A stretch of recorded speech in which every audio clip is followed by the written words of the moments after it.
Everyone, Coach Edward here with Network Nation, our podcast. We're bringing a different style to you today. What we wanted to do, open up something new that we're providing. With me, I have one of our coaches, Coach Donald's with us today. And this is what we're calling Coach's Corner. We're going to give you our perspective, things we see as coaches with some of our young athletes. And we're going to have different coaches coming on this show. So today, what we want to do is we want to go over what we've seen this week with some of our athletes.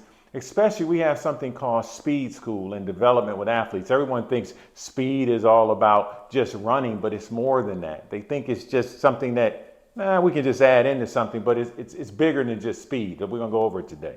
So, Coach, how you doing today? Pretty good. Thanks for having me. Yeah, so today was a long week. We're working with a lot of different athletes. So let's talk about it. Like, when we look at a lot of young athletes, and we have athletes, everyone as young as 8 years old, all the way up to college even levels that we work with, working with those young kids, what are some of the things that you see that really stand out?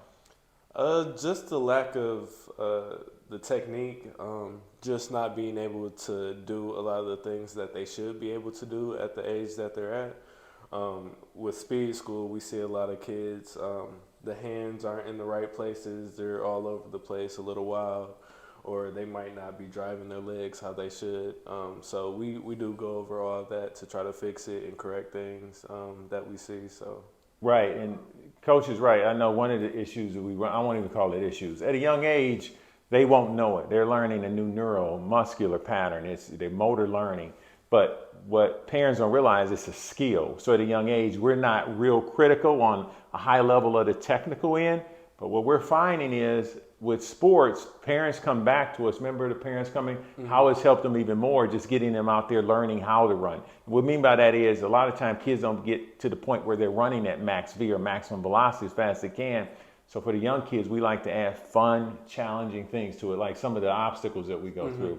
And we say they do well at that, right, Coach? yeah, I think it's exciting for them as well, too, because like you said, we had a parent a couple weeks ago come in, tell us about how his son usually comes in third place in his races and everything, and he just was super determined after he came and saw us and worked on his form and everything, and he ended up getting first place. So that was a huge accomplishment for him and his father. So it's just always good to see that improvement. It is, because we saw the father, and what we do is we run little fun time trials. So it's for the kids, because when they get the numbers, they want to do better every time. And guess what? The secret thing that we see, isn't it, is every time they're trying to beat the last time they ran. Mm-hmm. And that's the best thing. To get faster, you have to run at top speed. And we're teaching young kids how to do it, because at a young age, a lot of people think we're going to go over there and show them all this technical forms. I want everybody to listen to this. This is important that you listen to this.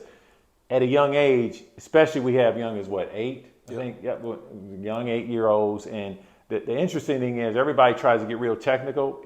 A lot of that's not going to carry over, because remember, they haven't reached that maturation stage, pubescent, so they're still developing. But what we can teach them is a new neural path. And what I mean by that is neuromuscular development, teaching them a motor skill development with it. How do they run to produce force off of the ground? Like we do some things that pulling with the resistance bands to teach them angles and shapes, like in acceleration phase of running, and they catch on to it. Us doing a lot of verbal cueing and getting in those angles and positions, and that helps a lot, doesn't it? Oh, yeah.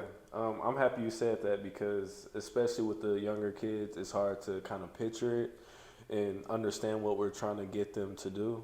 So you do a really good job of explaining where you want the force to go, out, not up. So we just kind of work on those angles and things like that. So I think that's huge. Right. And so for you coaches, they're asking, well, how can I help you parents? How can I help my kids get faster? That's one thing to do there, is some type of resisted pull. If you have access to a heel, especially acceleration, that start phase, where we have indoors sometimes, we only have 10 yards of acceleration to work with, and that's enough. Yeah. Because we time that 10 yards, and we look at the metrics with that. The beauty of it is when you add just a small resistance load, sometimes we'll have light chains that they can pull or sled.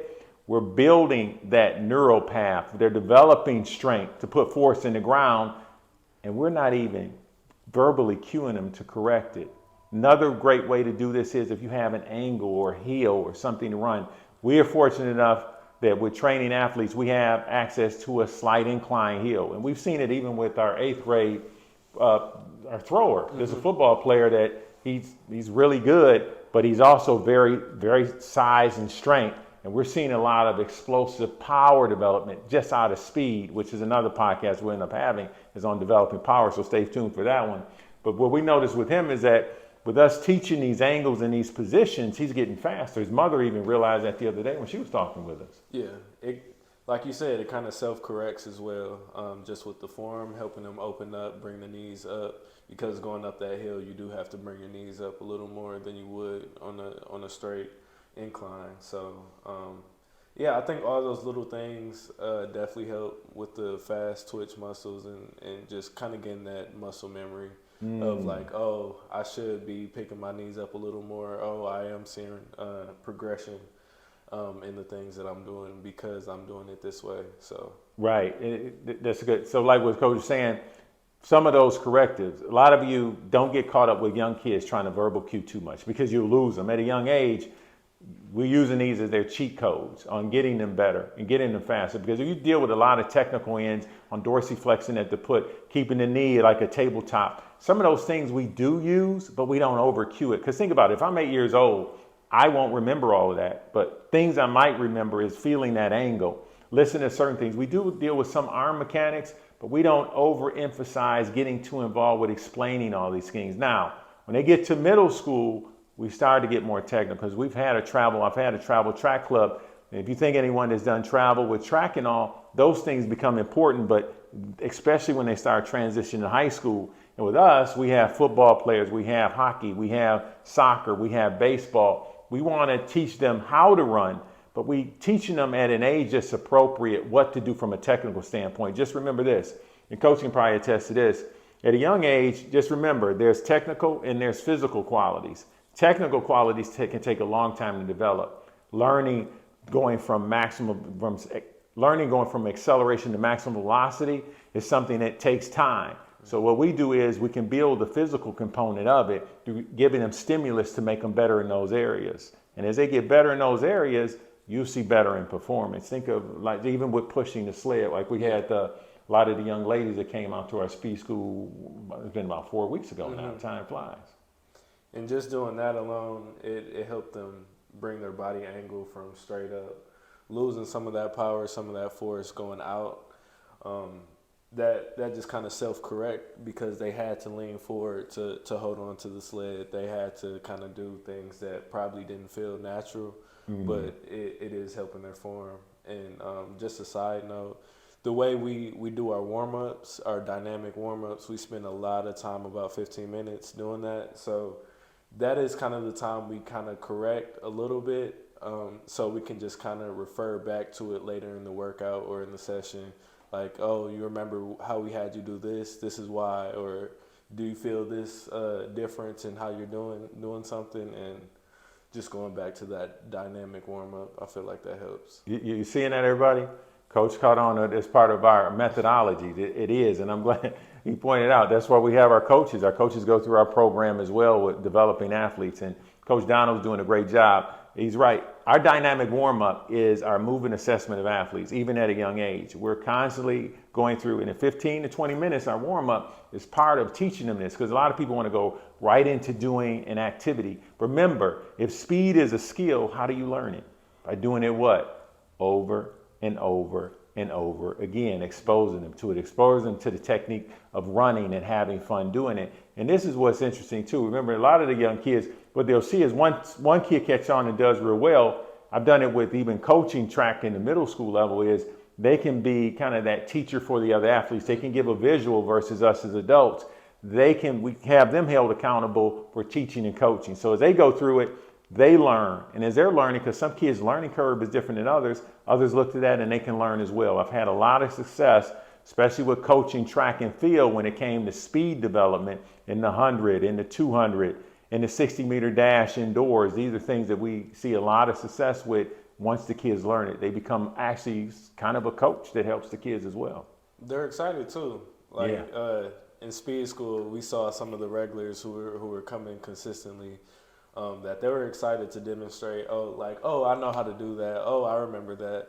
And they're excited to help the other kids. So that's big. Yeah, because the key word there is the consistency. Because if you're not consistent, because this is one thing we see is when you can test this, when we have that want to show up for a session, Yeah. you're not, it's like me going and I want to be tutored at something and I want to learn.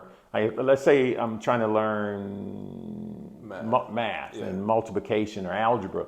I can't come every randomly time and I'm going to learn it. You got to be committed to it. And every athlete that commits to learning this process of this skill does get better. Because a lot of people say, and we've seen it, would you say that if a slow kid can't get fast? No, they can. They can. We've seen kids that I've seen kids they say have 2 left feet, and we show them that, you know what, it's not the genetic code on that. Every kid, I'm gonna repeat this to you. If you're out there, zoom in, listen. If you're eating a sandwich or something, put it down. If you watch something else, put it down. If you're in your car, keep driving, focus on the road, and get a little excited what I'm about to tell you. Every kid can get faster. That's a promise. I guarantee it. Yeah. Coach can attest to that. I can attest to that. So that was quick. This is something we saw during speed school. We just wanted to go over this quickly today. We didn't get it, and a lot of people want to get into the technical form where they are. At the young age, we have some technical things. I don't want to overdo it with you. So I want some things you walk away with today, and coach, you add in as well. So what can you do right now to help your kid get faster, where you don't have to get overly developed into dealing with the technical end? Remember I said physical qualities. This is what can help with acceleration. Heel runs for short distance, less than 6-7 seconds, because we're working on the energy system. You're looking at full recovery. What I mean by that, 2-3 minute recovery. They can do 3 or 4 of these. 10-15 yard sprints is another thing they can do, really getting them as fast as they can run, time that, giving them another full recovery. The beauty I like too is I'm a big component on pulling a light weight. Even with young kids, we have chain pulls that are not even 15% of their weight, but we're teaching them at an angle to accelerate. We're getting them in that drive phase, how to force the ground away from them where it doesn't take a lot of cues. We would do 3 with the resistance and then let them recover. Now do 3 without the resistance. Time that and you're gonna see a change. And once they see a change, you got them on the hook. They're gonna do better. We've seen it. We've seen athletes come and they're seeing their times get better. And their parents are like, well, what have you done magically? Nothing that we've done magically. It's a system, it's a process. Other coaches are doing it too. We're not doing anything that hasn't left clues with success. And these things will leave success with you too. Coach, anything you want to add to that?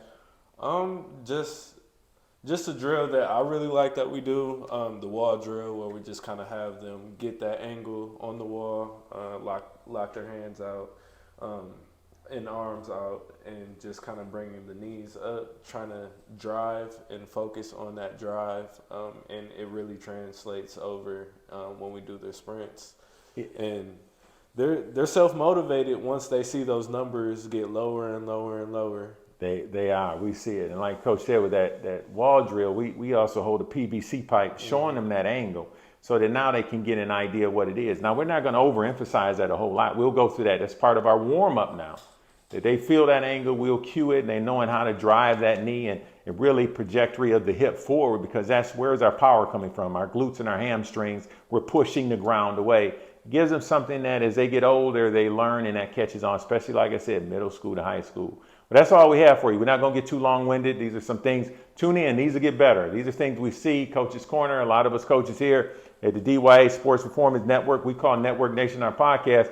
We'll be bringing on coaches from all different areas to be on our show as well. Thanks for coming today, Coach. Thanks for having me. All right, everybody take care. Hey, and listen, you're hearing us here in the podcast. You might be listening. Go to our website at the DYANetwork.com for more information. If you're looking at this through YouTube, go to that link. Get the 7 exercises to prove athleticism in any young athlete. I promise you find something in there you're not doing.